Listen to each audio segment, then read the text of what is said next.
Del libro del profeta Isaías.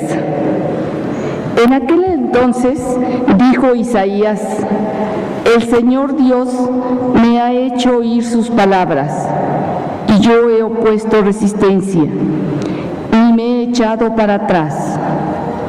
Ofrecí la espalda a los que me golpeaban, la mejilla a los que me tiraban de la barba.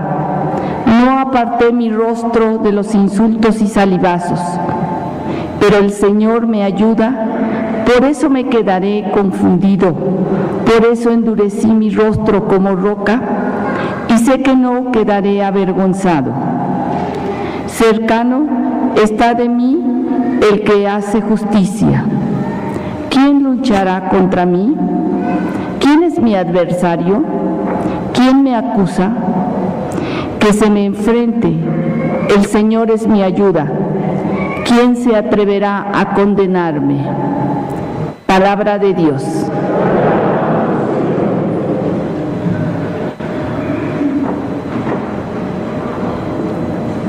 Caminaré.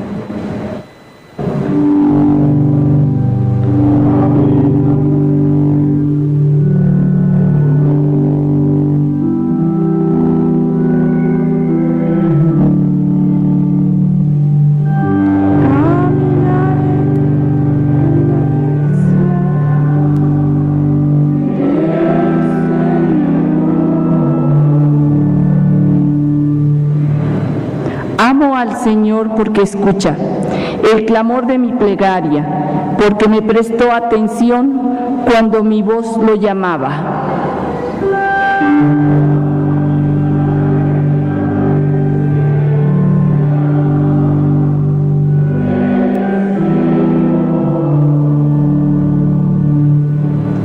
Redes de angustia y de muerte me alcanzaron y me ahogaban.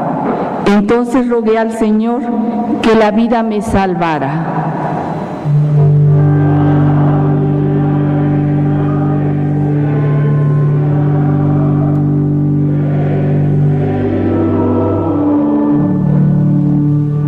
El Señor es bueno y justo, nuestro Dios es compasivo. A mí, débil, me salvó y protege a los sencillos.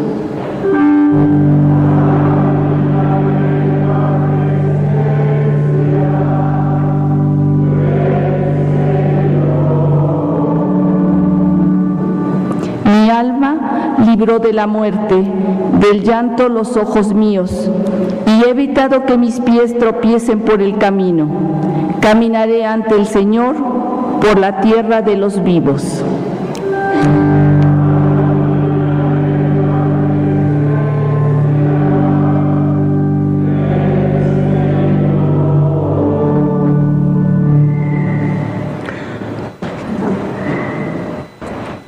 De la carta del apóstol Santiago. Hermanos míos, ¿de qué le sirve a uno decir que tiene fe si no lo demuestra con obras? ¿Acaso podrá salvarlo esa fe? Supongamos que algún hermano o hermana carece de ropa y del alimento necesario para el día, y que uno de ustedes le dice: que te vaya bien, abrígate y come, pero no le da lo necesario para el cuerpo. ¿De qué le sirve que le digan eso? Así pasa con la fe. Si no se traduce en obras, está completamente muerta. Quizás alguien podría decir: tú tienes fe y yo tengo obras. A ver cómo sin obras me demuestras tu fe. Yo, en cambio, con mis obras te demostraré mi fe. Palabra de Dios. Te alabamos, Señor.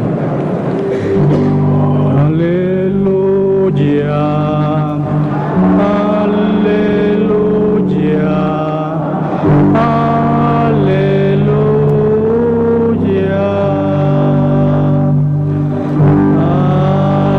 aleluya,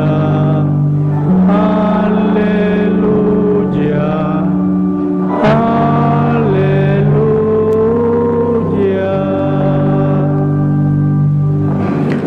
No No permita Dios que yo me gloríe en algo que no sea la cruz de nuestro Señor Jesucristo, por el cual el mundo está crucificado para mí y yo para el mundo.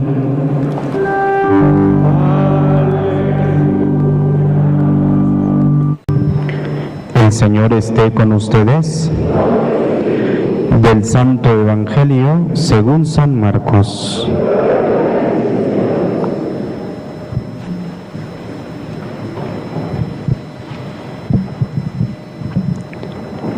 En aquel tiempo, Jesús y sus discípulos se dirigieron a los poblados de Cesarea de Filipo.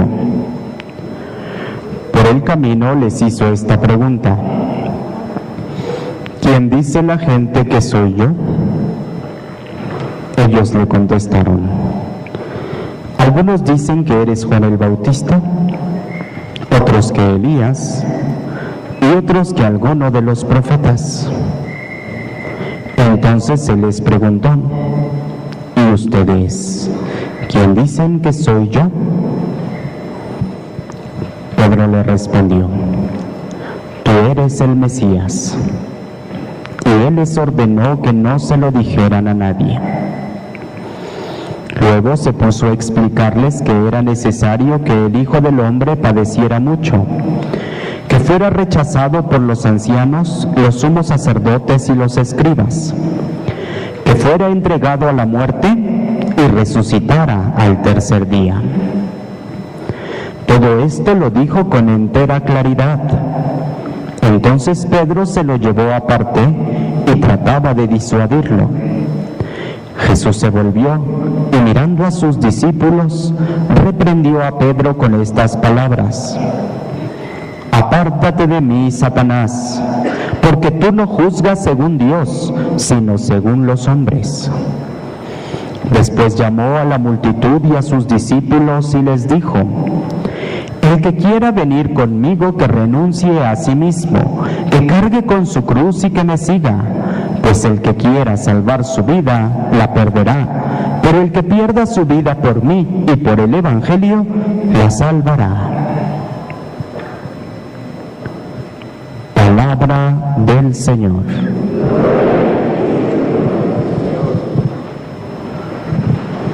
Siéntense, por favor, un momentito.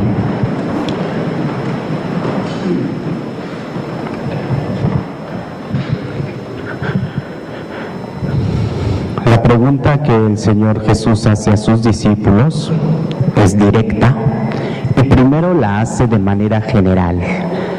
¿Quién dice la gente que soy yo?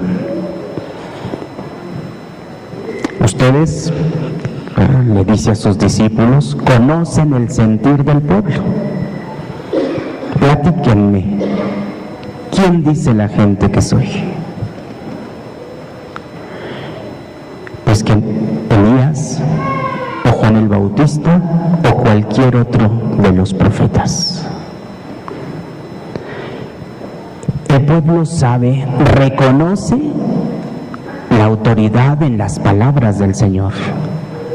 Se entusiasma escuchándolo.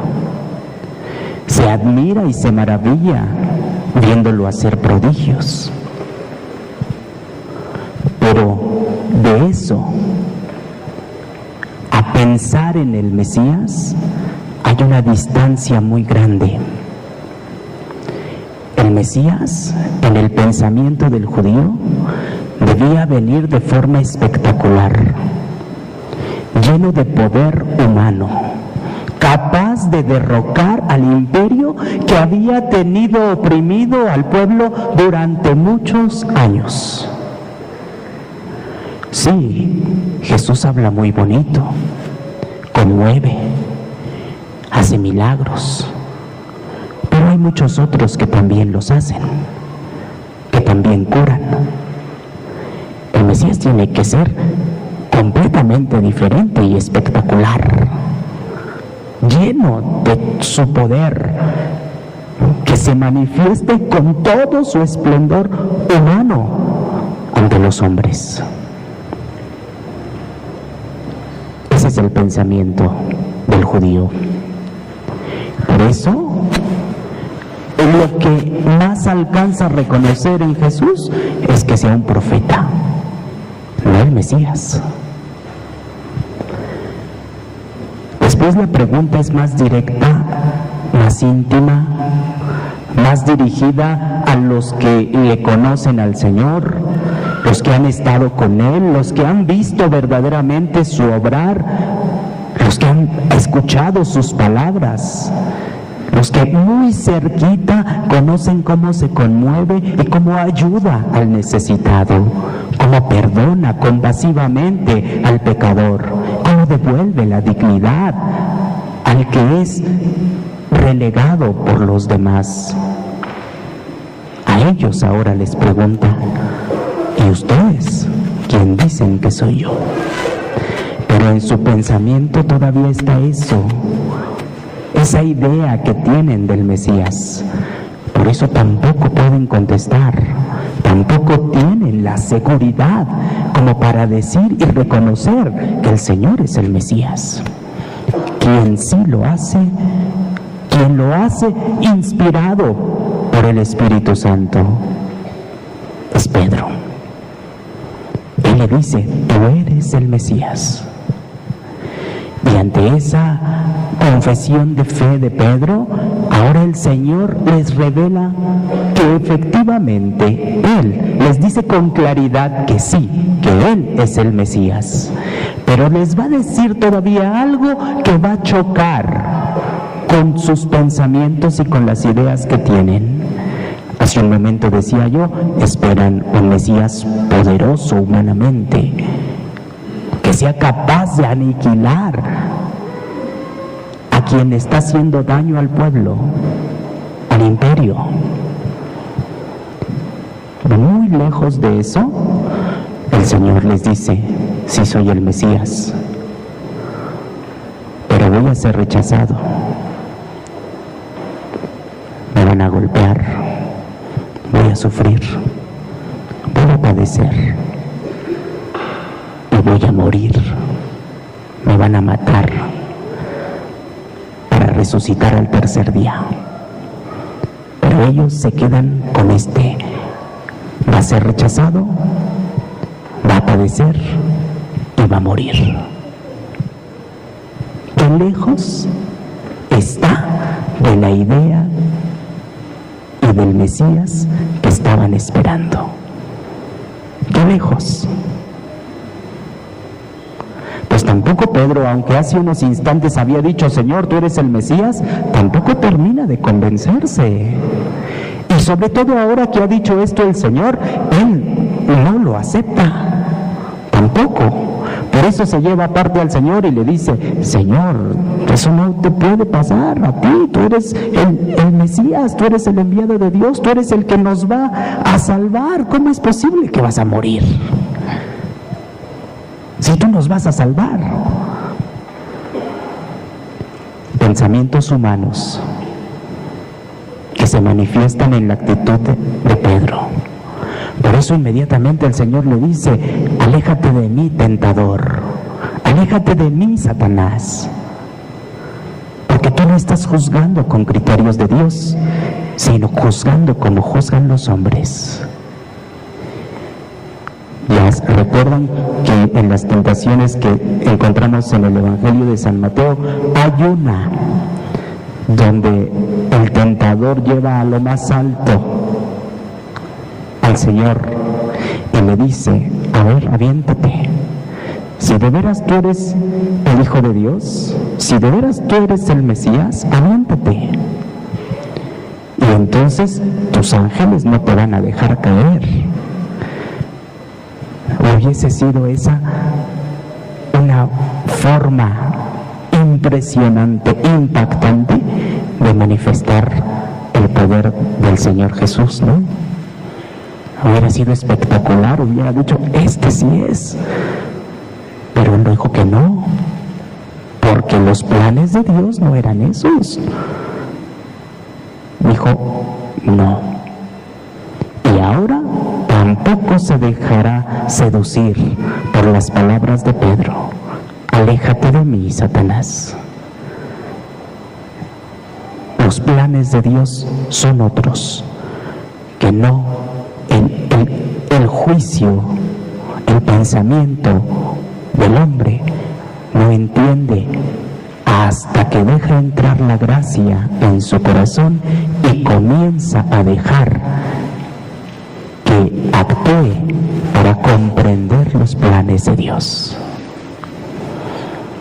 Quizá esa sea la enseñanza más grande de este día, hermanos, porque también nosotros que estamos cerquita del Señor, que conocemos su palabra, que escuchamos cada semana el Evangelio, o quizá todos los días nos damos un tiempo para reflexionar y para meditar la Sagrada Escritura, conocemos al Señor y nos dice igual: deja que en tu corazón entre la gracia para que puedas tener criterios conforme a los planes de Dios y dejes de juzgar solamente con criterios humanos. Para reconocer y aceptar a Cristo como Salvador es necesario hacer a un lado nuestros criterios meramente humanos y dejar que el Señor nos inspire pensamientos, palabras y acciones divinos. Entonces podremos decir que aceptamos a nuestro Señor Jesucristo y que somos sus discípulos, que le queremos seguir. Aquí está lo que dice el apóstol Santiago en la segunda lectura: muéstrame tus obras. ¿Dices que tienes fe? Muéstrame tus obras. ¿Dices que tienes fe? Entonces no juzgues con criterios meramente humanos, ni condenes al que crees que está haciendo mal. No solamente con criterios humanos pienses. Tienes fe, deja que la gracia de Dios inspire en ti esos pensamientos sublimes, divinos, que entonces esos pensamientos te lleven a hacer cosas, a actuar para manifestar tu fe verdadera, acción, pero la acción que es inspirada por la gracia de Dios, con pensamientos divinos. Fácil. Definitivamente eso no es fácil, se oye muy bonito. Quizá nos parezca sencillo cuando estamos tranquilos, cuando Dios nos da todo, cuando no tenemos preocupaciones, cuando, como solemos decir, la vamos pasando sin mayor problema. Aceptamos esto de Dios. Pero ¿qué tal en la prueba? ¿Qué tal en la dificultad? ¿Qué tal cuando todo va bien y de repente viene algo difícil de aceptar y dolorosísimo? ¿Qué tal ahí? Ahí ya no es tan fácil. El que quiera seguirme, que tome su cruz y me siga. Ahí es cuando de verdad manifestamos nuestra fe. Cuando aceptamos que todo eso nos viene de Dios, el Señor lo permite. Y aún en esos momentos difíciles, Él está con nosotros y nunca nos deja de su mano. Eso es más difícil aceptarlo, pero esa es la fe. Ahí están, muéstrame tus obras, muéstrame tu tranquilidad, tu confianza en Dios, muéstramela. ¿Quién es para ti el Señor? Aquí es cuando la pregunta adquiere un sentido más importante. ¿Quién es? No me digas lo que has aprendido, no me digas lo que te enseñaron en el catecismo, lo que tus papás te dijeron.